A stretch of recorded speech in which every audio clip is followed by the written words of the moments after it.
Welcome to the first vlog of 2012. We're shooting part 2 of The Hobbit today. I'm here in Lake Town, but I can't show you anything. I can't show you the amazing set that's over there and the incredible thing that's over there because you're not allowed to see that till 2013. But what we can show you are the continuation of our location adventures. So if you remember from our last exciting episode, we were in Hobbiton. So let's pick it up from where we left off and travel around the rest of New Zealand. So we've just finished our first week on location. So it's goodbye to Hobbiton and hello to our next spot.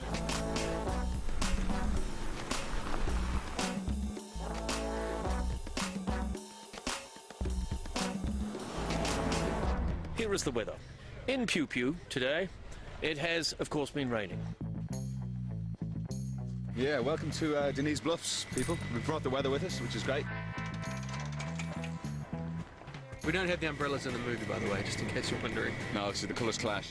What's kind of weird is you're on the sets in the studio and they look so real, but you come out on location, this almost looks fake because you think this can't exist.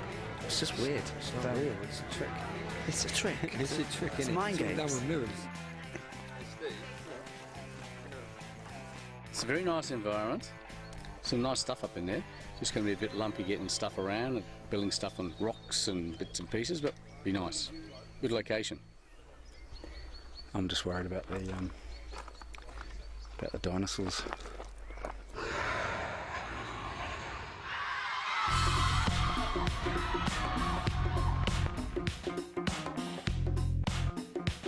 So here we are at the Tudor ski field on the flanks of Mount Ruapehu. This is the second oldest national park in the world. Very ancient vegetation, magnificent colours, magnificent textures, but very fragile. And hence we've gone to exceptional lengths to actually make sure the impact on the site is minimised. So it's about scaffolding, it's about elevated boardwalks to keep people off the vegetation. We built the world's biggest ramp, as far as I'm concerned, to get down to the thing. And everybody sort of walked out to the edge this morning and looked at it and sort of, jaws dropped and went, wow, okay. So that's how we get onto set today.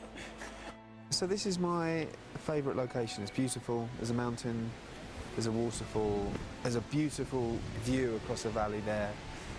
It's one of those sort of archetypal Kiwi places that you think, God, New Zealand has such amazing landscapes. It's a bit sad when the grips are going past the line and they're carrying everything. Yeah. Andy Serkis jumped in the icy cold stream to chase the fish as Gollum about 12 years ago. Just over there.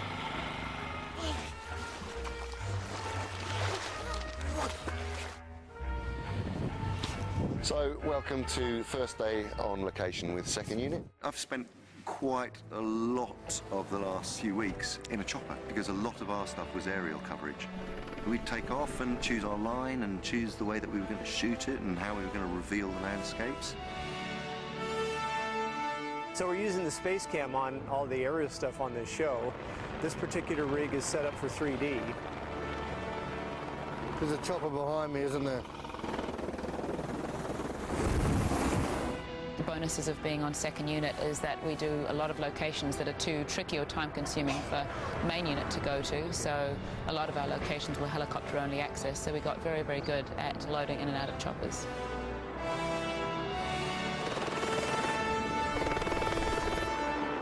So you've got literally 2 units that are now crisscrossing the country, both the North and South Islands. About halfway through our location shoot, first and second units met up, and it happened to be exactly halfway through the entire shoot, day 127, and we commemorated that with a hoodie, a halfway hoodie. But it's 127 days and it's 2 films. Now, well, I've got a 133-day Lord of the Rings jumper, which was for 3 films. Yes. So 133 days for 3 films and 127 days for 2 films. Yes, easily explained. How? Well, we're all 10 years older, so we're going a little slower. That's true. One of the challenges was showing PJ what we'd been up to.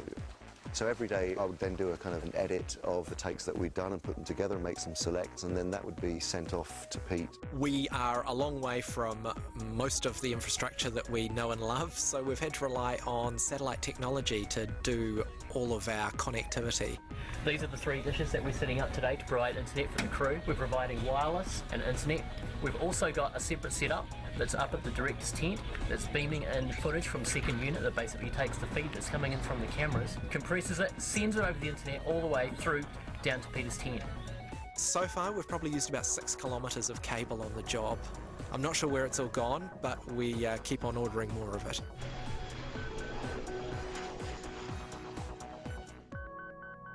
Strathtyre, Central Otago. So this is a location where you can literally shoot 360 degrees every direction. Had some incredible skies, what we'd call close encounters of the third kind skies. And where our skies are a little boring, because we've shot over 3 days, we'll probably replace them with these cool skies. I'd love to do that, get some real mood into it. One of the days of shooting on this location was actually up on the hill at something called the Rock and Pillar Range. If you just look over there, that's pretty much that distant ridge line between those 2 rocks. That's what they call the Rock and Pillars, where we had to have 10 helicopters ferrying crew, cast and equipment up the mountain. This is Adam Brown's first helicopter ride. Oh my God, are you so excited? I'm well excited. You should be.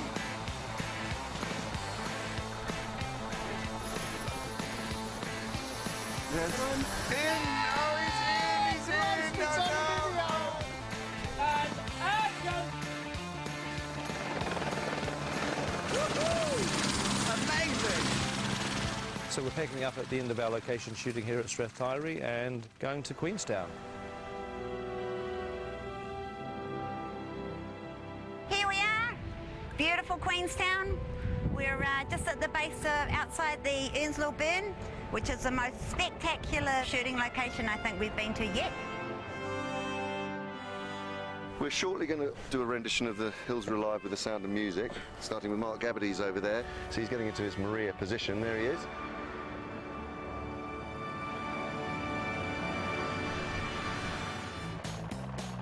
It's snow. Our feet was a bad choice.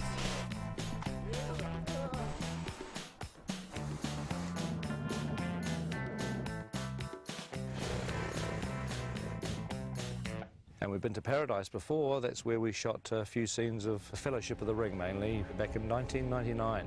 Lothlorien Forest, Boromir's death. The great thing about this job, you get to see beautiful, beautiful places like this.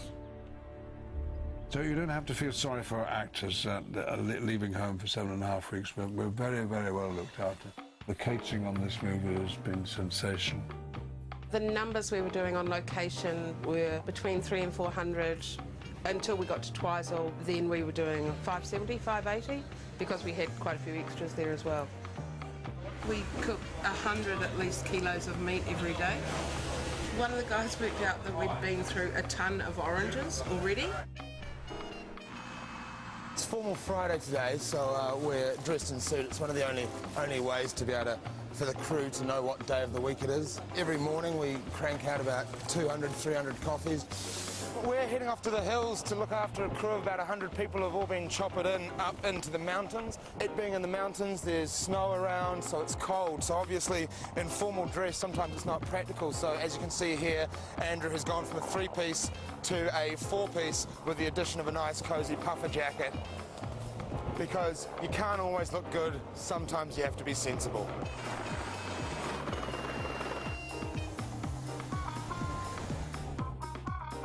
Sometimes you take for granted the scenery of the country where you live, so to come out on the road is really amazing.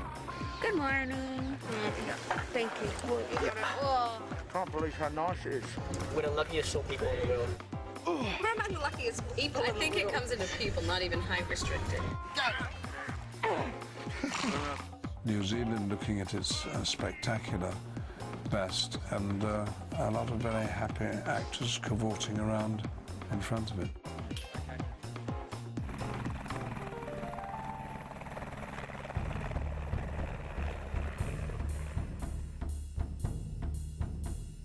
Braemar Station was pretty difficult working conditions for the cast and the crew because the tussock and the ground's very uneven. This is Matagauri, a New Zealand native kind of thorn bush, which is everywhere that you ever want to walk. You can't just parade through the tussocks and the rocks and the pebbles without looking. You suddenly realise that being out of doors in Middle-earth can be a difficult business, particularly when there's a pack of orcs or wargs. Dances with wargs. Heavenly wargs? The boy who cried warg. Aliens versus wargs? I was a teenage warg. Enormous amount of running. Scene 88, I think, is actually going to be a third film. It'll be coming out between the first and the second. It's actually, for the most part, it's easier working inside a studio. But of course, you know, the studio doesn't have the incredible vistas, and that's what we were there for. 8 kilometres from Mount Cook, surrounded by the guys behind me. Unbelievable.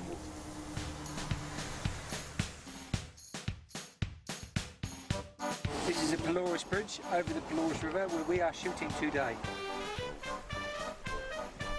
I think my favourite day on set, unquestionably, was floating down the Pelorus River in barrels.